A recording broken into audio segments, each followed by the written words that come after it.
Tapi kalau umat Islam sudah menjadi umat yang materialistis, memandang, menilai, mengukur sesuatu berdasarkan materi saja, Allah cabut kehebatan Islam. Dengan apa? Allah hilangkan rasa takut musuh-musuh Islam kepada umat Islam.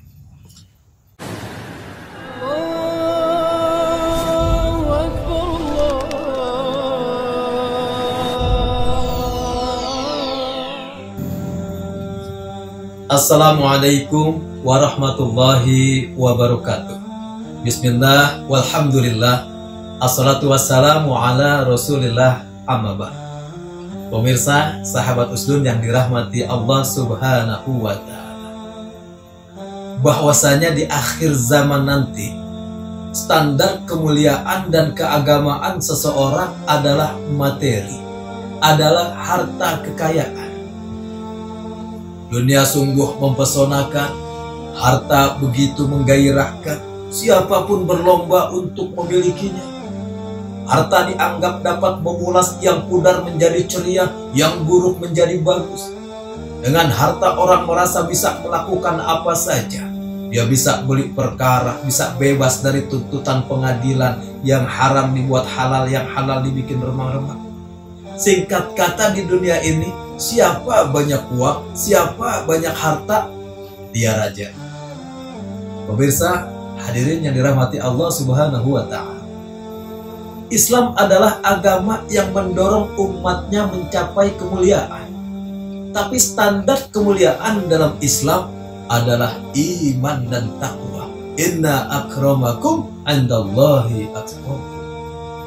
Bukan semata-mata ibadahnya kepada Allah, tapi kebaikannya pada tetangga, kepeduliannya terhadap sesama, semangat jihad membela saudaranya, membela kawan seiman. Sementara standar kehidupan saat ini lebih bertumpu pada hal-hal yang bersifat fisik saja, pada hal-hal yang bersifat materi saja. Apa jabatannya, luas tidakkah tanahnya, punya mobil, keren penampilannya. Islam tidak menolak jabatan tinggi, asal jangan sombong. Islam tidak menolak orang untuk menjadi kaya, tapi yang terpenting zakat, infak, sedekah. Islam tidak menolak keindahan fisik dan penampilan, tapi yang terpenting kemuliaan akhlak dan keluhuran budi pekertinya. Akmalul mu'minina imanan ahsanuhum khuluqan. Mukmin yang sempurna imannya bukan yang paling kaya hartanya, bukan yang paling tinggi kedudukannya, bukan yang paling ganteng orangnya seperti saya. Tapi muslim, mukmin yang paling tinggi kedudukannya adalah yang paling baik akhlaknya. Akhlak jadi ukuran, akhlak jadi parameter. Pemirsa, sahabat Usdun yang dirahmati Allah subhanahu wa ta'ala, sayangnya saat ini di tengah masyarakat sudah terjadi orang lebih dinilai dari keberhasilannya menumpuk-numpuk harta kekayaan, bukan dari seberapa banyak yang bisa ia sedekahkan. Orang lebih silau dengan jabatan tinggi, dengan pangkat dan kedudukan, bukan bagaimana pengayomannya terhadap rakyatnya. Dia tidak tahu bahwa sebaik-baik manusia adalah yang paling bermanfaat untuk manusia lain, yang paling banyak faedahnya untuk manusia lain.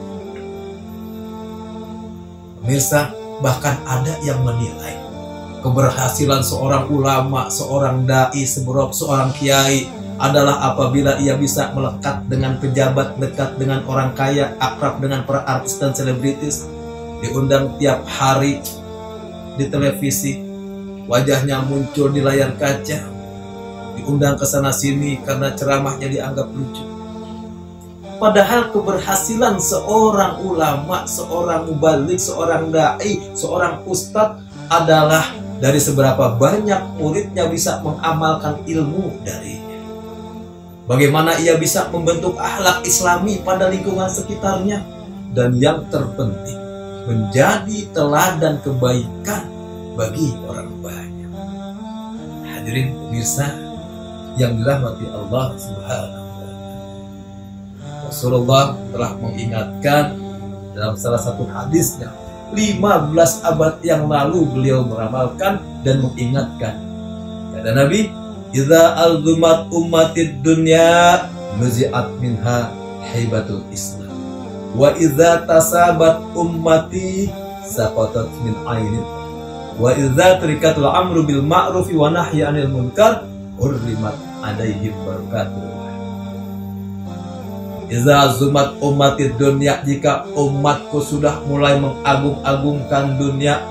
Wa fi riwayati dinaran wa dirhaman, jika umatku sudah mengagungkan dinar dan dirham.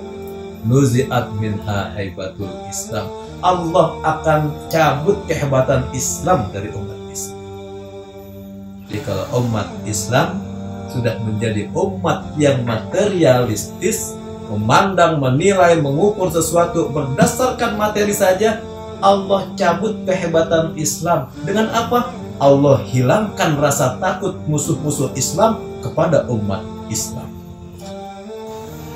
Orang Islamnya sudah suka materi, suka dengan dunia, hubud dunia, maka musuh-musuh Islam akan meremehkan kita.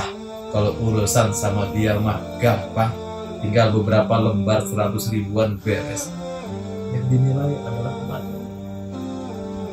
Betul kita banyak dalam mayoritas, tapi kita kalah dalam. Betul kita banyak dalam kuantitas, tapi kita kalah dalam kualitas. Memang kita mayoritas, tapi kita minoritas dalam peranan. Bisa hadirin yang dirahmati Allah Subhanahu wa taala, sahabat Muslim yang dirahmati Allah. Yang pertama Rasulullah mengingatkan, iza zumat ummatid dunya nuzi'at min haibatul Islam. Kalau umatku sudah mengagung-agungkan dunia, akan Allah cabut kehebatan Islam. Yang kedua, wa iza tasabat ummati saqatat min ainillah. Jika umatku sudah saling mencaci maki, mengadu domba, umatku sudah saling menjelek-jelekan satu dengan lainnya, maka kata Allah, saqatat min ainillah, dua-duanya rendah dalam pandangan Allah. Allah mengingatkan di dalam surat Al-Hujurat, ya ayyuhalladzina amanu la yaskhar qaumun min qaumin sa'ayakunu khairun minkum. Hai orang-orang yang beriman, janganlah sebagian kalian mengolok-olok sebagian kaum yang lain, karena boleh jadi kaum yang diolok-olok ini adalah lebih baik daripada orang yang mengolok-olok. Janganlah kita saling menggunjing, menjelek-jelekan, mencaci maki saudara-saudara kita, karena ketika itu terjadi, dua-duanya rendah dan bahkan Allah.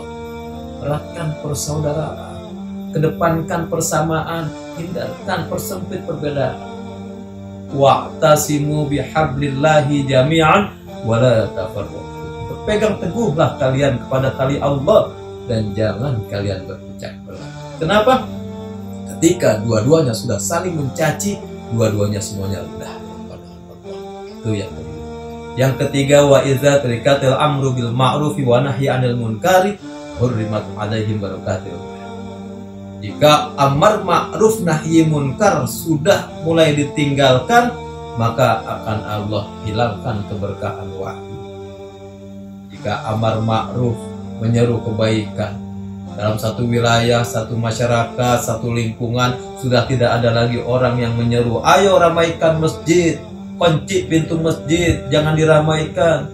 Ayo suara makmurkan majelis taklim, sudah tidak lagi terdengar. Ayo santuni yatim piatu, itu pun sudah tidak ada lagi, masing-masing nafsi-nafsi. Ketika suara ke arah kebaikan sudah tidak lagi terdengar.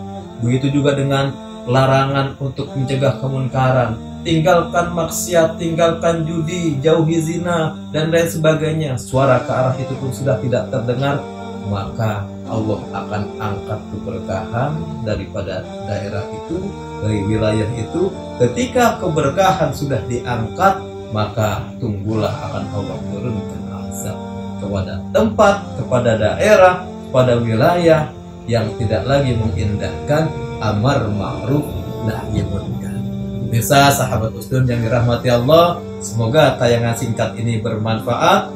Mudah-mudahan akan menambah keimanan kita kepada Allah Subhanahu wa taala. Wallahul muwaffiq ila aqwamit thoriq. Assalamualaikum warahmatullahi wabarakatuh.